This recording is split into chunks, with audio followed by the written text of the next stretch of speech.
लोकसभा निवडणुकीचा निकाल अवघ्या काही तासांवर येऊन ठेपला आहे। तर दुसरीकडे एक्झिट पोल्सनी एनडीएच्या बाजूने कौल दिल्यानंतर त्याचे पडसाद शेअर बाजारात उमटले। जवळपास सर्वच एक्झिट पोल्सनी एनडीएच्या बाजूने बहुमत असेल असे अंदाज वर्तवले। या अंदाजानंतर परदेशी गुंतवणूकदार पुन्हा एकदा भारतीय शेअर बाजाराकडे वळल्याचे चित्र आहे। आज आठवड्याच्या पहिल्याच दिवशी बाजार उघडताच सेन्सेक्स आणि निफ्टीमध्ये उच्चांकी उसळी पाहायला मिळाली। यात निफ्टीच्या निर्देशांकात 3.58% ते सेन्सेक्स मध्ये 3.55% वाढ झाली। सेन्सेक्स मध्ये 2621.98 अंकांची वाढ होऊन निर्देशांक 76,000च्याही पुढे गेला। तर पहिल्यांदाच सेन्सेक्सने 76,000चा टप्पा पार केला। तसेच निफ्टीमध्येही 807.20 अंकांची वाढ होत निर्देशांक 23,337च्याही पुढे गेला। नंतर तो 23,000वर स्थिरावला। सध्या दोन्ही निर्देशांक तेजीत असल्याने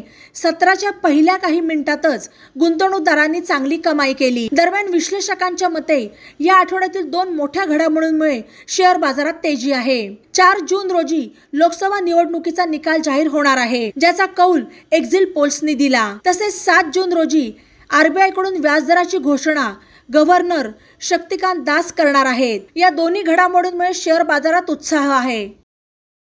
बातम्यांसाठी ई नवा मराठा यूट्यूब चॅनलला सबस्क्राईब करा आणि बेल आयकॉनवर प्रेस करा।